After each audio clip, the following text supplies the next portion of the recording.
नमस्कार दोस्तों, आज हम बात करेंगे कामिका एकादशी के बारे में। वर्ष 2026 में कामिका एकादशी का व्रत 9 अगस्त रविवार को रखा जाएगा।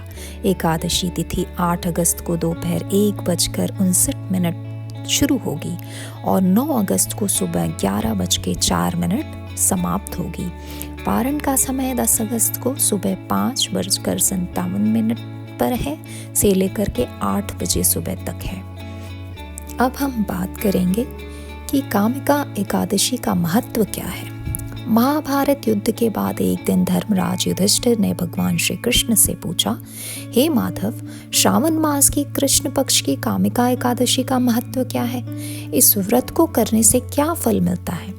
भगवान श्री कृष्ण मुस्कुराए और बोले, राजन, यह एकादशी सभी पापों का नाश करने वाला है। इसकी कथा सुनने और श्रद्धा से व्रत करने वाला मनुष्य भगवान विष्णु की कृपा प्राप्त करता है। अब मैं तुम्हें एक अद्भुत कथा सुनाता हूँ, जो कि एक क्रोधी क्षत्रिय और ब्राह्मण का है।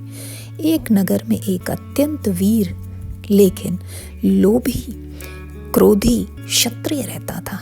एक दिन किसी बात पर उसका एक विद्वान ब्राह्मण से विवाद हो गया। ब्राह्मण ने उसे शांत रहने की सलाह दी, लेकिन क्रोध में अंधा होकर क्षत्रिय ने ब्राह्मण की हत्या कर दी। यह ब्रह्म हत्या का महापाप था। नगर के लोगों ने उसका बहिष्कार कर दिया।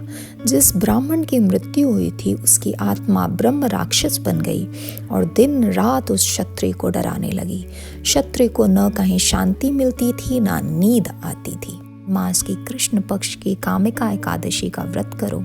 उस दिन भगवान विष्णु की पूजा करना, तुलसी दल अर्पित करना, पूरे दिन उपवास रखना और रात्रि में भगवान का नाम जपना। यदि तुम्हारा पश्चाताप सच्चा होगा तो भगवान अवश्य तुम्हें क्षमा करेंगे।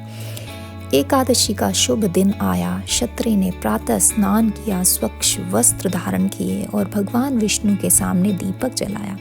उसने पूरे दिन अन्न और जल का त्याग कर उपवास रखा। वह बार बार भगवान से प्रार्थना करता रहा, हे नारायण, मैंने अज्ञान में पाप किया है, मुझे क्षमा करें और अपने चरणों में स्थान दें। उसने तुलसी दल अर्पित किए, भगवान विष्णु का भजन किया और पूरी रात जागकर प्रभु का स्मरण करता रहा। उसके हृदय का अहंकार समाप्त हो चुका था। अब उसमें केवल पश्चाताप, विनम्रता और भक्ति बची थी। भगवान विष्णु का आशीर्वाद। द्वादशी की सुबह जैसे ही उसने विधि पूर्वक व्रत का पारण किया, चारों ओर दिव्य प्रकाश फैल गया। भगवान विष्णु उसके सामने प्रकट हुए। वे बोले, वत्स, सच्चे पश्चाताप और कामिका एकादशी के व्रत से तुम्हारे सभी पाप नष्ट हो गए हैं। उसी क्षण ब्रह्म राक्षस का भी उद्धार हो गया और वह दिव्य स्वरूप धारण करके स्वर्ग चला गया। भगवान विष्णु ने कहा, जो भी श्रद्धा से कामिका एकादशी का व्रत करता है, तुलसी से मेरी पूजा करता है और सच्चे मन से मेरा स्मरण करता है, उसके सभी पाप नष्ट हो जाते हैं और उसे अंत में मैं मिल जाता हूँ।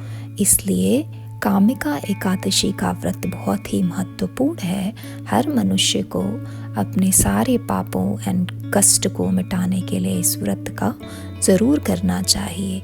हरि बोल, हरे कृष्णा।